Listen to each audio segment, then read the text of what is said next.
Okay okay okay okay so 1.261 शुरू करते हैं. क्या बोल रहे हैं? अ प्लैंक ऑफ मास m1 है. There is no diagram in this problem.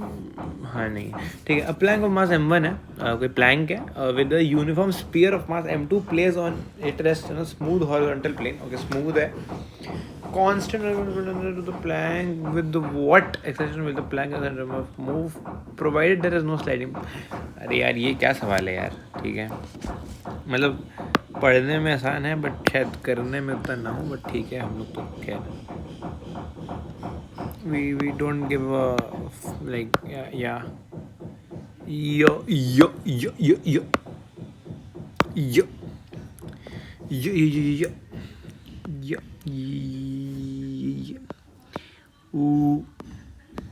ये हमारा सुंदर सा प्लैंक बन गया. ठीक है ओके. प्लैंक का मास है भैया m1 है और यूनिफॉर्म स्पीयर का मास भैया m2 दे रखा है हमको. रेस्ट कर रहे हैं u0 है. u0 लिख लेते हैं. ठीक है u0 है. हमने कांस्टेंट फोर्स F कहाँ अप्लाई करी है? हमने कांस्टेंट फोर्स F को अप्लाई किया है. तो यहाँ पर उसको टाइट कर लेते हैं ऐसे. यस है ना.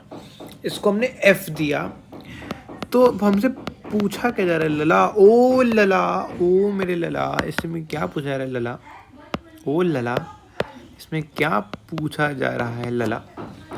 F को अप्लाई किया. With what accelerations will the plank and the centre of the sphere. किस एक्सेलरेशंस के साथ प्लैंक और centre of the sphere move करेगा? अच्छा provided there is no sliding. अच्छा मैंने बोला स्मूथ है. इसने बोला था स्मूथ है मतलब म्यू जीरो है. ये तो यार आसान प्रॉब्लम लग रहा है. इसमें तुमको प्रूव करना है. हमको एक्सेलरेशंस निकालनी है कि किस एक्सेलरेशंस के साथ मतलब इसका सेंटर में ये मूव कर रहा है यार a1 के साथ. और नो स्लाइडिंग मतलब यार ये प्योर रोलिंग का केस है. कि हम ये बोल सकते हैं कि ये प्योर रोलिंग का केस है. ठीक है. और मानो यार ये जो प्लैंक है ये मूव कर रहा है यार a2 के साथ. हमको ये a1 और a2 निकालनी है. किस एक्सेलरेशन के साथ ये प्लैंक और सेंटर ऑफ स्पीयर मूव कर रहे हैं हमको यही तो निकालना है मेरे भाई. है ना. ओके तो हमने सारी इन्फॉर्मेशन को क्वेश्चन से एक्सट्रैक्ट कर लिया है. हम ये देखते हैं कि प्रॉब्लम मतलब अगर हम निंजा सर के पर्सपेक्टिव देखें तो कितनी लंबी है. यहाँ पर एक कुछ 5 मिनट का डिस्कशन है निंजा सर का. ठीक है तो होगी शायद अच्छी होगी प्रॉब्लम. खैर this was not important to see but खैर अटेम्प्ट करते हैं प्रॉब्लम को. एक प्लैंक है मास m1 का जिसको हमने यूनिफॉर्म स्पीयर इस पर प्लेस कर दिया है. m2 मास का ये स्पीयर है. मैं इसको लिख लूँ वरना मैं इसको ना सर्कल मान लूँगा या ऐसा कुछ मान लूँगा. तो ये एक स्पीयर है और ये तो खैर हमको पता ही what this is a plank. ठीक है all right. With what acceleration will the plank and the centre of the sphere move provided there is no sliding. Sliding नहीं है. तो पहले बात तो यार ये ऐसे रहेगा. ये थोड़ा सा हटा दें इसको यहाँ पर बीच में से है ना. This is very confusing sometimes. ठीक है ये इसको थोड़ा हटा ही देते हैं. ओके तो क्योंकि ये आगे मूव करेगा हमसे मान के चलते तो हम लोग इसको एक एंगुलर एक्सेलरेशन प्रोवाइड कर रहे हैं. कैन वी से दैट है ना कि हम लोग उसको एक एंगुलर एक्सेलरेशन प्रोवाइड कर रहे हैं जो कि कुछ अल्फा होगा ऐसे प्रोवाइड करेगा. तो क्योंकि आगे घूमेगा और स्लिपिंग नहीं है तो इस पॉइंट पे हमको रिलेटिव मतलब वो ज़ीरो करना है. रिलेटिव मोशन यहाँ पर ज़ीरो होनी चाहिए. तो यहाँ पर क्योंकि ये एक स्फीयर है तो स्फीयर का रेडियस बिल्कुल हो सकता है. इसको हम अल्फा ले लेते हैं और इस वाले पॉइंट को इक्वल होना पड़ेगा जो कि सेंटर का है. बिकॉज भाई वरना ये एक स्फीयर ही नहीं रहेगा. Due to constraint we can say that. तो हम लोग क्या यहाँ पर ये बोल सकते हैं कि और इन्होंने बोला कि नो स्लाइडिंग मतलब उनके कोई घिसपिच नहीं है. दोनों साथ में घूम रहे हैं. तो देखो पहले तुम लोग ये बोल सकते हैं कि α1 अल्फा आर के बराबर है. हम लोग यहाँ पर ये तो बिल्कुल 100% बोल सकते हैं. ठीक है कि जो हमारा a1 है एक सेकंड रुको, एक सेकंड रुको, एक सेकंड। कुछ हुआ है, कुछ हुआ है, मुझे कुछ क्लिक हुआ, मुझे कुछ हो रहा है, मुझे कुछ हो रहा है, मुझे कुछ तो हो रहा है। ओ माय गॉड, क्या हो रहा है मुझे? देखो भाई साहब, नीचे वाले पॉइंट को with respect to the sphere अगर रेस्ट पे रहना है तो हम ये कैसे भूल सकते हैं कि प्लैंक पे भी तो A2 है, प्लैंक भी तो आगे जा रहा है। तो आई थिंक दोनों की एक्सेलरेशंस ऐड अप हो जाएंगी इस वाले पॉइंट पे जाके। इस वाले, अरे फक, इस वाले, अरे यार इधर, अरे फक, हाँ ओके। तो इस वाले पॉइंट पे जाके दोनों को गिराना पड़ेगा। तो क्या हम लोग ये बोल सकते हैं कि अल्फा 2 भी आगे है? क्या हम लोग ये बोल सकते हैं कि अल्फा 1 भी आगे है? क्या हम बोल सकते हैं कि हमको इस वाले पॉइंट पे जीरो करना है क्योंकि there is no sliding between both of them? अगर इनमें कोई स्लाइडिंग नहीं है तो क्या हम लोग ये बोल सकते हैं कि alpha 1 plus A1 plus A2 equals to alpha R? क्या हम लोग ऐसा बोल सकते हैं? क्या हम लोग ऐसा बोल सकते हैं? और क्योंकि ये दोनों आई थिंक साथ में मूव कर रहे हैं,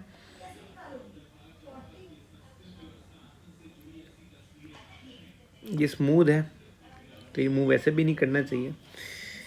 move no sliding between the plank and the sphere, कोई स्लाइडिंग नहीं है तो ऐसे बोल सकते हैं। और क्योंकि वो साथ में मूव कर रहे हैं, तो मेरा आंसर तो यही है। लेकिन हमको उसको अलग अलग निकालना भी था, कैलकुलेट भी करना, तो we have to calculate this also. And how can we forget, fuck this shit, how can we forget that एक एफ आगे की तरफ लोग प्रोवाइड कर रहे हैं, ठीक है, और एफ प्रोवाइड कर रहे हैं और M2 जो है वो A1 से जा रहा है और जो M1 है वो A2 से जा रहा है। ये हमने उल्टा ही तो कुछ माना है, ठीक है। ये एक हम पे रिलेशन है। तो एक्चुअली हमको एक्सेलरेशन ही निकालनी थी, ठीक है। क्या करूँ भाई मैं इसमें? मुझे एक्सेलरेशन निकालनी है भाई। देखो मुझे ऐसा लगता है क्योंकि दोनों साथ में मूव कर रहे हैं, ऐसा कहीं mentioned a plank of mass M1 with a uniform sphere of mass M2 placed on a dress in a smooth horizontal plane and constant horizontal force F को apply किया to the plank with what action the plank center of the sphere move provided there is no sliding between the plank and the sphere। Sliding नहीं है Planck sphere का, तो ये नीचे वाला point जो है ये कॉन्स्टेंटली रेस्ट पे रहेगा। रेस्ट पे रहने की कंडीशन ये हमने बना दी है यहाँ पर। बाकी फोर्स है तो फोर्स है हम लोग एफ नेट देख सकते हैं। एफ नेट सिर्फ आगे के डायरेक्शन में एक है, तो M2 A1 plus M1 A2 जो हमने लेट किया है, जो हमने माना है, वैसे ये क्वेश्चन बन जाएगी A1 plus A2 alpha R के बराबर। तो हम लोग डिफरेंट अलग अलग एक्सप्रेशंस कैसे ही निकाल सकते हैं, मुझे बिल्कुल कुछ समझ में आ नहीं रहा है यहाँ पर।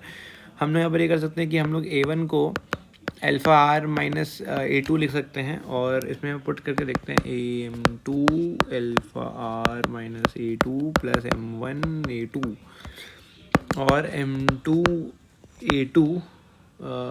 रुक जाओ, पहले हम लोग ना अल्फा R के रिस्पेक्ट से ही सॉल्व कर लेते हैं। Minus M2 A2 plus M1 A2 और दिस इज लाइक F के बराबर। तो व्हाट कैन वी डू भाई, अब क्या करूँ मैं? अगर हम लोग उसमें A2 कॉमन निकालें तो हम लोग क्या बोल सकते हैं कि M1 माइनस M2 हो रहा है और इधर F minus M2 alpha R हो रहा है ना। फिर देखो, अरे यार एक सेकंड में चीज़ भूल रहा हूँ। तो यहाँ पर मुझे पता ये रेलेवेंट है कि नहीं, बट मुझे क्लिक हुआ है कि ये यहाँ पर एक नॉर्मल फोर्स भी लगेगी, लेकिन कोई फ़ायदा नहीं है उस नॉर्मल फोर्स का नीचे एम क्योंकि वर्टिकल डायरेक्शन में। हाँ ठीक है, कोई फ़ायदा नहीं, ठीक है हट। और फ्रिक्शन है नहीं तो एन का वैसे भी कोई काम नहीं है हमारे पास। A2 क्या हो गया? F minus M2 alpha R upon M1 minus M2, ये वैल्यू हो गई A2 की, जिससे हमारा प्लैंक आगे जा रहा है। ऐसे ही हम लोग इसी इक्वेशन से हम लोग A2 को निकालें तो होगा अल्फा R माइनस A1, मतलब A1 निकल गया है, ये क्या निकला? A2 निकल गया है, ओके। अब हम लोग इसमें सेम चीज़ कर लेते हैं तो प्रूव हो जाएंगे दोनों इक्वल थी कि नहीं थी, है ना। तो हम लोग फिर देख लेते हैं। I don't think this is a good method, but मैं पहली बार प्रॉब्लम कर रहा हूँ तो देखते हैं। M1 alpha R plus M1 A1 A1 common निकाला तो M2 minus M1 minus M1 alpha R बराबर ही आएगा यार, ये तो बराबर ही आना चाहिए ना। कैसी बातें कर रहा हूँ मैं अभी, है ना। This will come out to be literally, नहीं देखो ये इधर से माइनस में था। एक सेकंड, ये क्या हो रहा है भाई। ओह फक यार, सही में हाँ अलग आएगा आंसर, अलग अलग हो रही हैं। व्हाट द फक, ये कैसे हो रहा है भाई। तो ये A1 है, ओके ये this is what I have like calculated. ठीक है, आई मीन अब चेक कर लेते हैं। आईआईटी की तैयारी करने वाले बच्चों के लिए मुझे कॉपीराइट मास्टर रोटेशन कॉन्सेप्ट की सीरीज, आईआईटी की तैयारी करने वाले बच्चों के लिए देखो भाई, मास्टर रोटेशन कॉन्सेप्ट की सीरीज हमने भी गलती करी है। इरोडो का 1.261 की बात करते हैं। इसमें बहुत इंटरेस्टिंग सवाल है। इरोडो का 1.261 की बात करते हैं। सेंट्रल आइडिया है, बहुत इंटरेस्टिंग सवाल है जो आपको आना चाहिए। मगर इसमें जो मेन सेंट्रल आइडिया है वो जो आपको आना चाहिए वो है कंस्ट्रेंट। भाई देखो, मैंने कंस्ट्रेंट का यूज एग्जैक्टली किया नहीं है। रोल करता हुआ इसमें स्फीयर दिया हुआ है मगर वो रोलिंग ग्राउंड पे नहीं हो रही है। एक मूव करते रोल करता हुआ इसमें स्फीयर दिया हुआ है मगर वो रोलिंग ग्राउंड पे नहीं हो रही है। एक मूव करते हुए प्लैंक पे हो रही है। स्फीयर रखा हुआ है जिसको हमें रोल होता हुआ अज्यूम करना है। तो ऐसे में क्योंकि ज्यादातर प्रॉब्लम आपने अभी तक जो करी हैं, जो करते हुए आ रहे हैं, वो ग्राउंड पे बॉडी के रोल करने के ऊपर है, इसलिए constant is equal to R alpha जो है लिखना बहुत आसान होता है। मगर यहां पर सीखने की जरूरत है कि जब किसी मूव करते हुए सरफेस पे दूसरी बॉडी रोल करती है तो हम कंस्टेंट को, जो रोलिंग का कंस्टेंट है, वो कैसे लिखते हैं। उसकी वजह से जो है एक्सीलरेशन,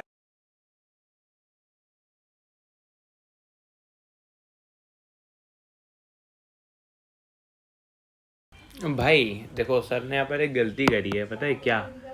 सर ने यहाँ पर एक गलती करी है, ये किया इन्होंने स्मूथ बोला हुआ। स्मूथ तो फ्रिक्शन नहीं आनी ग्राउंड जो है कोई स्मूथ अज्यूम करना है। ग्राउंड जो है कोई स्मूथ अज्यूम करना है। और अरे यार, ओके वेट, मैंने फकअप कर दिया है। Plank of mass M1 uniform sphere of M2 placed on it rest on a smooth horizontal plane.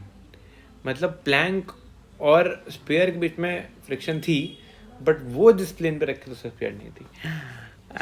नहीं हो रही है बिटवीन पूरा सेंटर आइडिया खराब था, मैंने फकअप कर दिया। नहीं हो रही है बिटवीन स्फीयर एंड प्लैंक। भाई यार ये तो बहुत, मतलब यार ट्रिवियल से मिस्टेक कर दी यार मैंने यार, है ना। मैं भाई क्योंकि मैंने 4 बार 5 बार क्वेश्चन को पढ़ा है भाई, कंसिडरिंग डैट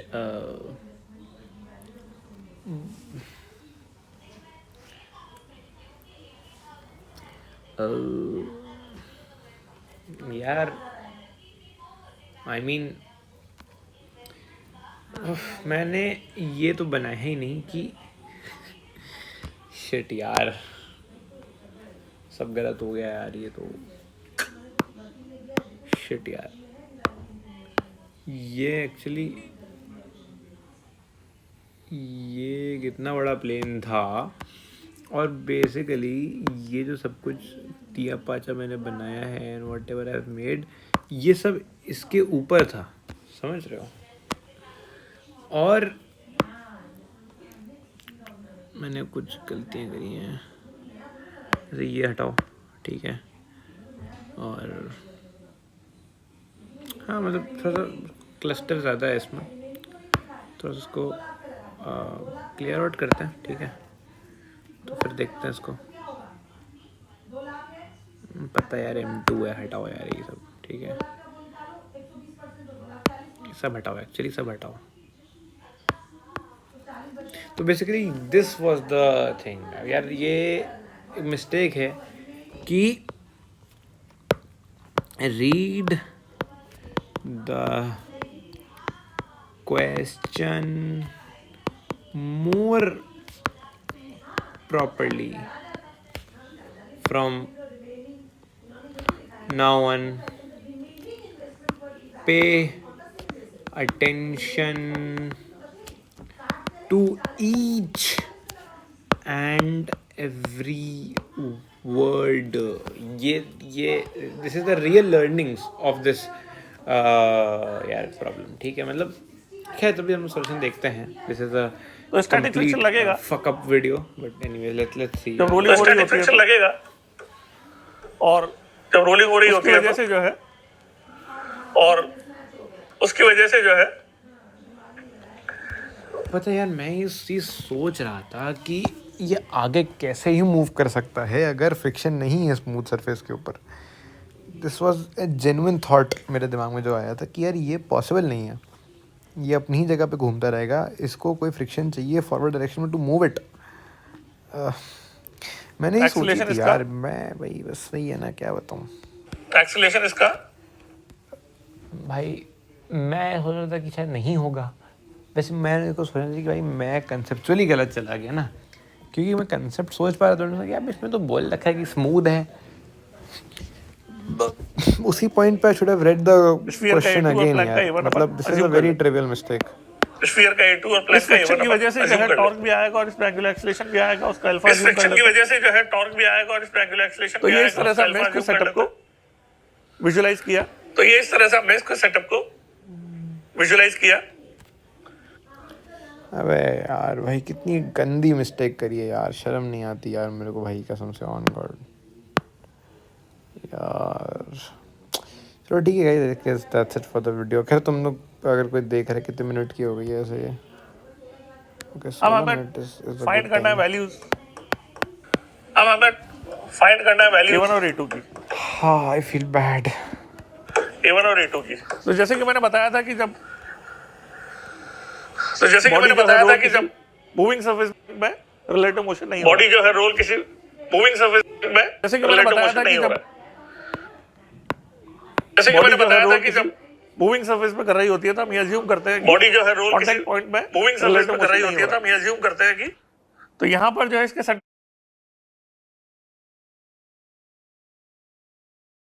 का एक्सीलरेशन A2 जो है वो Fs से डिस्क्राइब हो रहा होगा, और plus R alpha lowest point का एक्सीलरेशन हो जाएगा टेंजेंशियल डायरेक्शन में.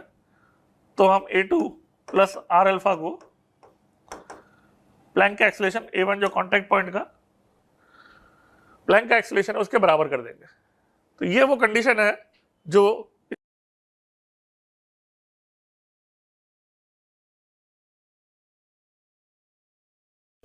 देखो यहाँ पर ये चीज़ हमने ये कंसर्न, अगर तुम देखो तो कहाँ बनाया था तुम, देखो ये ठीक है क्योंकि ऑब्वियसली हमने बहुत चीज़ें नहीं ठीक करी हैं तो ये गलत है, बट हमने इसके बारे में सोचा ज़रूर था. लेटर ऑन ही सही, but we thought about this, तो that is a good thing यार. मेन चीज़ यार क्या है कि जब भी बॉडी किसी मूविंग सरफेस पर मूव करती है, हम लोग क्या मानते हैं कि कांटेक्ट पॉइंट पर रिलेटिव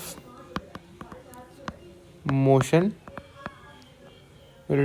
ज़ीरो है, होता है. ठीक है, ये अजम्पशन हम फिज़िक्स में लेते हैं. इसका ये क्यों लेते हैं वो मुझे नहीं पता, बट ठीक है, दिस इज़ समथिंग अजम्पशन, वो हम देखते हैं क्यों लेते हैं, उसको भी हम लोग अभी विल सॉर्ट इट आउट. ठीक है, तो क्यों, बट ये अजम्पशन हम लेते हैं फिज़िक्स में, तो हमको इसको याद रखना पड़ेगा इन ऑर्डर कि हम फ्यूचर क्वेश्चन में ये मिस्टेक ना करें. ठीक है, यू शुड नो दिस. करने में बहुत क्रिटिकल है, क्रूशियल है, और आपको ये चीज करने में बहुत क्रिटिकल है, क्रूशियल है, और आपको की यूजुअल इक्वेशन ये चीज समझने की जरूरत है. प्लैंक के ऊपर लिखेंगे फोर्स की इक्वेशन, बाकी फोर्स और टॉर्क की यूजुअल इक्वेशंस है, और स्फीयर के ऊपर फोर्स की इक्वेशन ये बन जाएगी. और तीसरी टॉर्क की इक्वेशन जो है स्फीयर के ऊपर सेंटर के अबाउट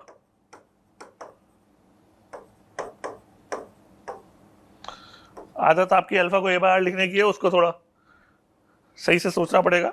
आपको R अल्फा ही लेके काम करेंगे.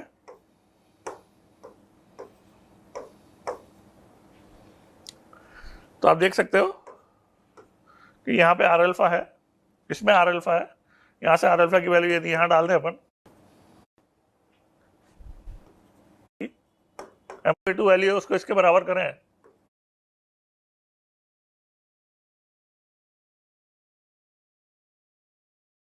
भाई देखो ओके, ये भी हमने सही सोचा है, ये भी हमने सही सोचा है यहाँ पर। मतलब उसमें कुछ सोचने वाला था नहीं, बट ठीक है, this is also nice, I mean ठीक ही है। ठीक है, ये भी ठीक है। इक्वल टू मिल रहा है, तो आप देख सकते हो इक्वल टू, तो आप देख सकते हो A1 आई मीन मतलब मुझे इतना दिखा कि उसी एक चीज़ की, जैसे कि हमने प्लैंक और स्पीयर को हमने रेस्ट मतलब उस वहाँ पर हमने मान लिया, क्योंकि हमको भी लग रहा था कि ये गलत हो सकता है। तो एक तो ये चीज़ है कि यार कॉन्फिडेंस लाओ कि तुम्हें जो कॉन्सेप्ट्स आते हैं वो तुम्हें अप्लाई भी करना है यार, सिर्फ आने से कुछ नहीं होगा ना, वो तुमको अप्लाई करने आना चाहिए। ठीक है, वो एक बहुत बड़ी एक लर्निंग है, और ये एक असम्पशन हमने सीखा कि हम लोग ये लेके चलते ही हैं फिज़िक्स में, ऐसे न्यूटोनियन मैकेनिक्स में ऐसा होता होगा। ठीक है, और मान अभी हम सर्च करेंगे इसके बारे में, ChatGPT है वो भी हम लोग करेंगे अभी। और हमने क्वेश्चंस को और प्रॉपर्ली रीड करना सीखा, और कॉन्सेप्ट्स लाइक एक और चीज़ यहाँ पर लिख लेते हैं कि हैव फेथ इन योर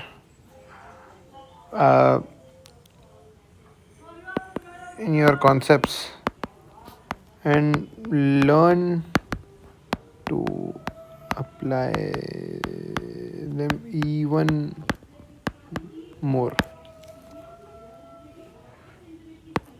ठीक है,